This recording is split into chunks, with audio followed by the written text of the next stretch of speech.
నమస్తే, welcome to our channel. నేను సిరి.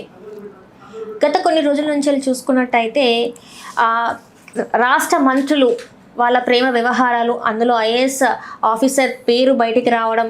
So ఇప్పుడు ఏంటంటే అలాంటి అసలు జరగలేదు, కావాలని కొన్ని టీవీ ఛానల్స్ దుష్ప్రచారం చేస్తున్నాయని చెప్పేసి ఇప్పుడు మొత్తానికైతే వాటి మీద ఎఫ్ఐఆర్ ఫైల్ చేయడం జరిగింది. ఆ ఛానల్స్ మీద ఇంతకు అసలు ఏం జరిగింది, అసలు ఎందుకు ఇలాంటి వార్తలు ఇలాంటి ఛానల్స్లలో వేస్తున్నారు, అట్లనే కొన్ని శాటిలైట్ ఛానల్స్ మీద కూడా కేసు అయితే ఫైల్ చేయడం జరిగింది. సో వీటన్నిటికి సంబంధించి మరిన్ని విషయాలు మనకు తెలియజేయడానికి మనతో పాటు ఉన్నారు ప్రముఖ సినీ క్రిటిక్ దాసరి విజ్ఞాన్ గారు. నమస్కారం సార్. నమస్తే. తెలంగాణ రాష్ట్ర మంత్రుల రాసలీలలు అని చెప్పేసి కొంతమంది న్యూస్లు చేశారు, కొంతమంది ఏమో ప్రేమ వ్యవహారాలు అని చెప్పేసి ఐఏఎస్ ఆఫీసర్తో ప్రేమ వ్యవహారాలు తెలంగాణ మంత్రులు అని చెప్పేసి కొన్ని ఛానల్స్ వీడియోస్ చేసినాయి. అట్లనే యూట్యూబ్ ఛానల్స్ కూడా వీడియోస్ చేసినాయి. అసలు అందులో మరి వాస్తవం ఉందా లేదనేది ఇప్పటివరకు అయితే బయటకు వచ్చింది లేదు. ఛానల్స్ మాత్రం వేసేశారు. ఇంకా అట్లనే ఏంటంటే పేరు చెప్పకుండానే ఏ జిల్లా కలెక్టర్ అనేది వాళ్ళు చెప్పడం జరిగింది. సో అట్లా తన వ్యక్తిగత గోప్యతకి భంగం కలిగింది అని చెప్పేసి ఐఏఎస్ ఐపీఎస్ అధికారులు ఎవరైతే ఉన్నారో వాళ్ళైతే కేసు నమోదు చేయడం జరిగింది కొన్ని ఛానల్స్ పైన. దీన్ని అసలు ఎలా చూడాలంటారు? ఐఏఎస్ ఉద్యోగాలు ఎలా వస్తాయో మనకు తెలుసు.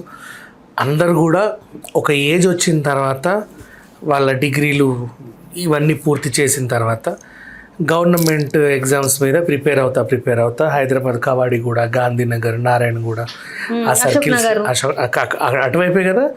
దిల్సుఖ్ నగర్లో కానిస్టేబుల్, పోలీసు, ఎస్ఐలు. అమీర్పేటలో ఇవి సాఫ్ట్వేర్ కోర్స్. కూకట్పల్లిలో ఏంటి, కూకట్పల్లి కూడా ఏమో ఉంటాయి, మర్చిపోయాను, నాకు గుర్తులేదు.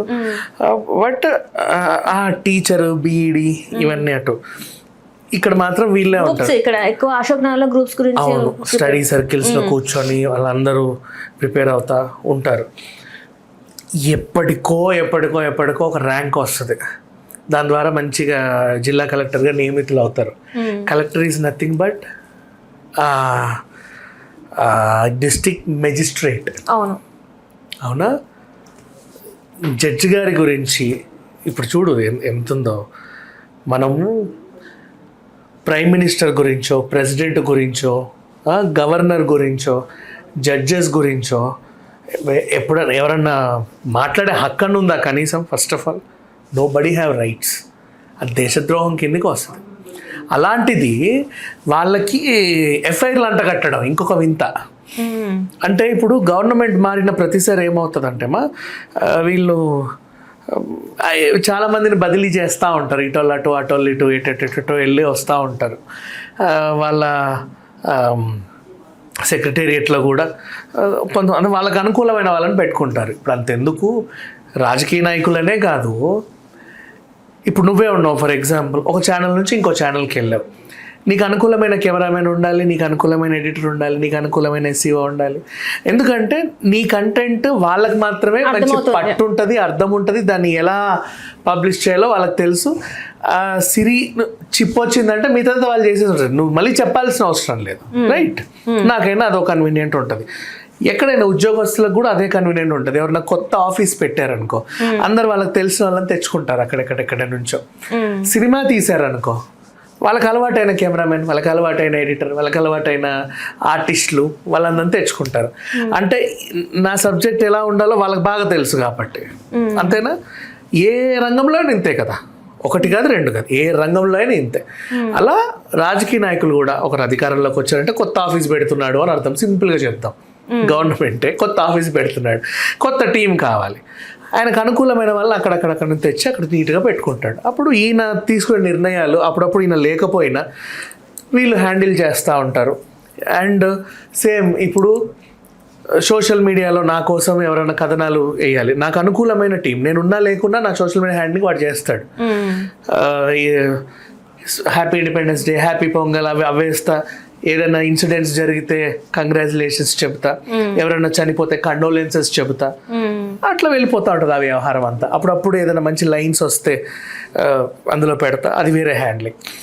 ఇట్లా అనుకున్నప్పుడు ప్రతి పార్టీ ఇప్పుడు అంతేందుకు, లాస్ట్ బీఆర్ఎస్ పార్టీ అధికారంలో ఉన్నప్పుడు కూడా ఎన్ని బదిలీలు అయ్యాయో నీకు తెలియదు, బోల్డ్ అన్ని బదిలీలు.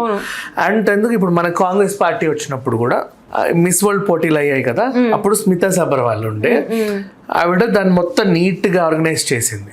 తర్వాత ఆ వరల్డ్ పోటీలకు కొన్ని రోజుల ముందు ఆవిడ ట్రాన్స్ఫర్ అవ్వడం జరిగింది. తర్వాత మళ్ళీ ఇక్కడ మేయర్ గారు ఎవరో దాన్ని ఇంప్లిమెంట్ చేశారు. అంటే ఎవరికి అనుకూలమైన, అంటే నెక్స్ట్ ఎక్కడికో ఆవిడ వెళ్ళిపోవాల్సి వచ్చింది, ఇక్కడికి ఎవరో రావాల్సి వచ్చింది. నెక్స్ట్ అంతకుముందు ఆమ్రపాలి అనే ఒక ఆవిడ కూడా కేటీఆర్ దగ్గర చేసింది, ఎక్కడో ఇప్పుడు ఎక్కడ ఉందో తెలియదు. ఇట్లా అంటే వాళ్ళకి కొంతమంది నోటెడ్ ఫేసెస్ కాబట్టి చెప్తున్నా, ఇంకా బోల్డ్ అంతమంది ఐఏఎస్ ఆఫీసర్లు వాళ్ళకి సలహాదారులుగా ఉంటారు. ఇప్పుడు నేను ఒక ఐఏఎస్ ఆఫీసర్ సలహాదారుగా పెట్టుకోవాలి. నాకు సలహాలు ఇవ్వాలి అంటే నా మైండ్ సెట్ ఆయనకు అర్థం అవ్వాలి. నాకు ఎప్పటి నుంచో పరిచయం ఉన్న వాళ్ళు ఎవరో ఉంటారు కదా, బ్యూరోక్రాట్స్ పెట్టుకుంటారు కదా వీళ్ళు పార్టీస్లలో. బ్యూరోక్రాట్స్ అంటేనే ఐఏఎస్ ఆఫీసర్స్ కదా. అవును, పెట్టుకుంటారు, ఒకరిద్దరు చాలా మంది ఉంటారు, ఓల్డ్ అంతమంది ఉంటారు, బదిలీలు అవుతానే ఉంటాయి. అండ్ బదిలీలు ఇప్పుడు నేను చాలా పాజిటివ్ గా అందంగా చెప్పా, కానీ మనం సినిమాల్లో చూసినట్టుగా ఆ ఏరియా రాజకీయ నాయకుడికి వీళ్ళకి సరిగ్గా లేదు అన్నప్పుడు కూడా కొంతమంది కోపంతోనో ఇంకా దేంతోనో వాళ్ళ ఇన్ఫ్లుయెన్స్ ఉపయోగించి బదిలీలు చేసినవి కూడా చూసాం మనం. అంటే అట్లాంటి సినిమాల్లోనే అవుతాయి, నిజంగా అవుతాయి అని మనం చెప్పకూడదు కాబట్టి, అవుతాయో లేదో మనకి తెలియదు కాబట్టి దాని గురించి మాట్లాడలేను నేను, అంతే. సో ఇట్లా బదిలీలు అనేవి కామన్, పోలీస్ శాఖలోను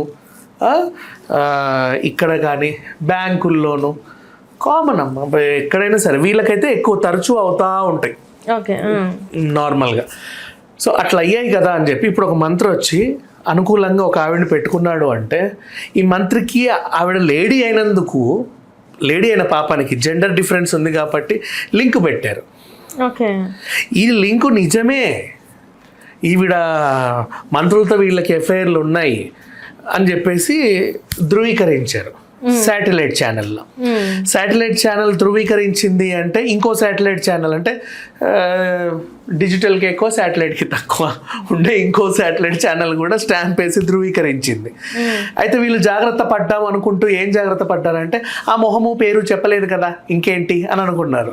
కానీ నువ్వు గతంలో ఆవిడ ఎక్కడ విధులు నిర్వహించిందో చెప్పావు కదా, లాస్ట్ టైం పలానా ఛానల్లో పనిచేసినోడు ఇట్లా అద్దాలు పెట్టుకొని లావుగా ఉంటాడని నన్ను అన్నావు అనుకో, ఫర్ నా పేరు చెప్పలా, లాస్ట్ టైం ఆ ఛానల్ పేరు చెప్పావు, అక్కడ పనిచేసింది నేనే, తెలిసిపోతుంది కదమ్మా.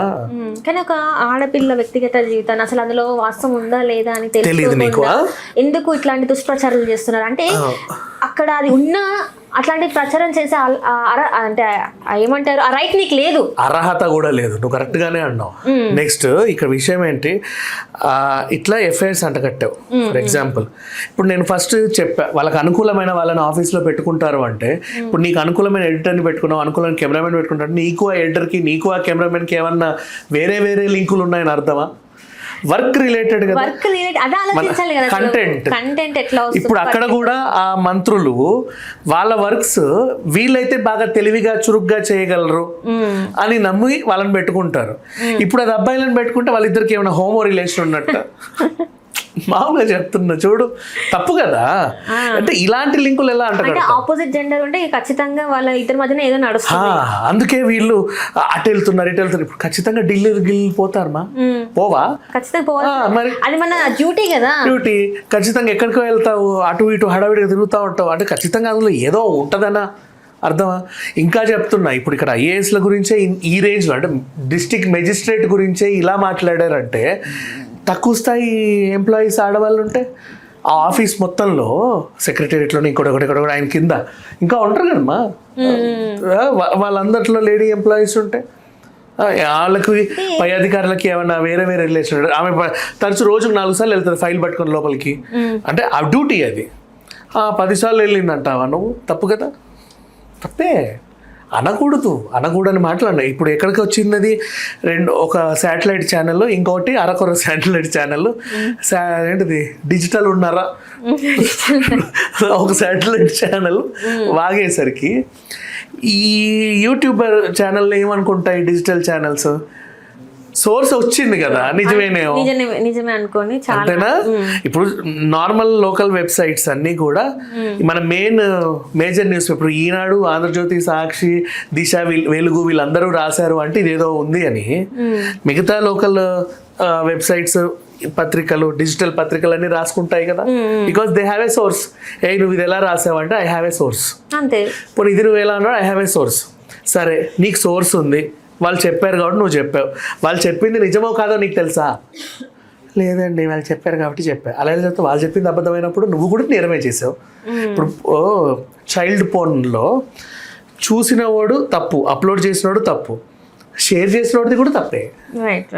ఇక్కడ కూడా అంతే, అలాగే జరిగింది. ఒక కంటెంట్ అనేది, ఒక అభియోగం మోపబడింది ఒక అమ్మాయి పైన.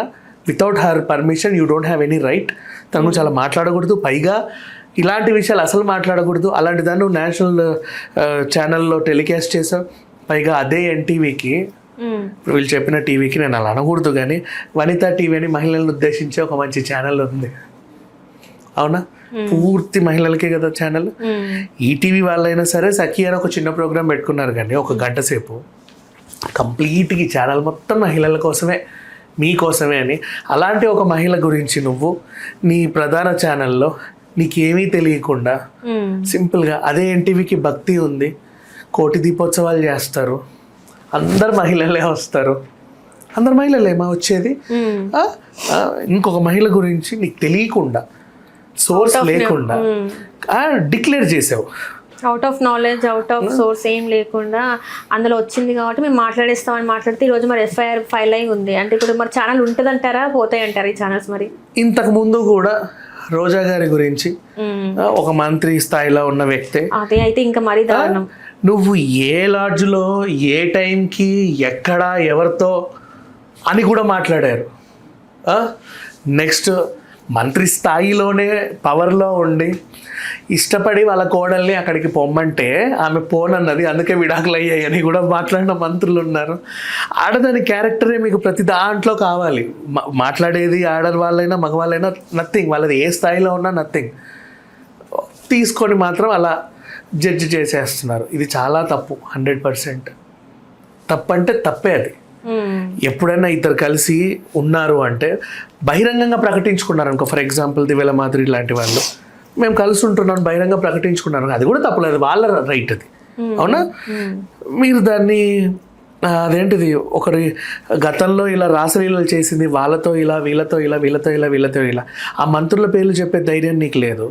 ఈవెన్ వ్యభిచార ముఠా అరెస్ట్ అన్నా కూడా ఆడవాళ్ళని చూపిస్తారు, అందులో సెలబ్రిటీ ఉంటే హైలైట్ చేస్తాం, కానీ మగవాళ్ళని చూపించారు. ఎక్కడన్నా రిసార్ట్లో ఏమ్మా 200 మంది బర్త్డే పార్టీ చేసుకున్న రిసార్ట్లో కూడా నీకు పాస్పోర్ట్, కార్లో పాస్పోర్ట్లు దొరికిన, అడ్రస్లు దొరికిన, కార్ నెంబర్లు దొరికిన, కార్ నెంబర్ ద్వారా వాళ్ళ అడ్రస్లు దొరికిన, ఏది పెట్టవు. కానీ ఒక చిన్న సెలబ్రిటీ జస్ట్ ఆ మూలకు అక్కడ నిలబడి చెట్టుకల్లా ఒరికి ఒక ఫోటో దిగుతాం, అసలు చాలు తీసుకొచ్చి అసలు పార్టీ మొత్తం ఈవిడే ఇచ్చింది, ఇవన్నీ ఈవిడే తెచ్చింది అని చెప్పేస్తాం.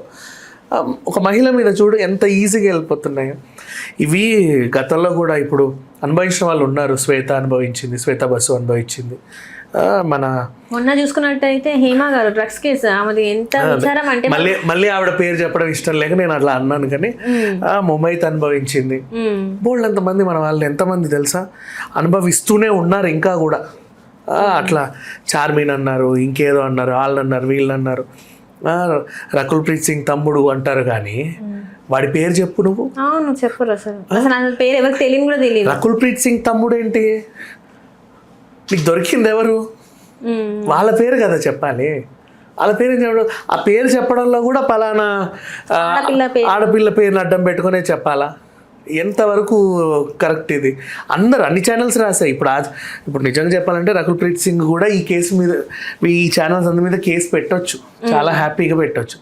మళ్ళీ ఎందుకులే వీళ్ళతో గొడవ అని చెప్పాడు ఊరుకుంది. కానీ ఒక కేసు ఏదన్నా అయింది అనుకోండి, అందరికి ఇట్లా ఇట్లా ఇట్లా ఇట్లా ఇట్లా వాళ్ళకి సంబంధించిన సెలబ్రిటీలని అందరు. ఎక్కడో సంధ్యా కన్వెన్షన్ దగ్గర గొడవ అయితే నటి రమ్యశ్రీ తమ్ముడో నటి రమ్యశ్రీ అన్నాడో, మధ్యలో నటి రమ్యశ్రీ ఎందుకు వచ్చింది తెలుసుగా? అప్పుడెప్పుడు రియల్ ఎస్టేట్ దాని గురించి ప్రతి చోట ఒక సెలబ్రిటీ కొద్ది గొప్ప 2 సినిమాలు చేసినా చాలా సెలబ్రిటీ ఉంటే వీళ్ళ గురించే మాట్లాడతారు. ఈ అమ్మాయిని అడ్డు పెట్టుకునే వేరే వేళ్ళ పేర్లు రావాలి. ఈ అమ్మాయి దొరికిందంటే చాలు అంతేందుకు మళ్ళీ బర్త్డే పార్టీ సింగర్ మంగ్లీ అన్నావు. వచ్చిన వాళ్ళు అందరి లిస్ట్ ఎందుకు చెప్పావు?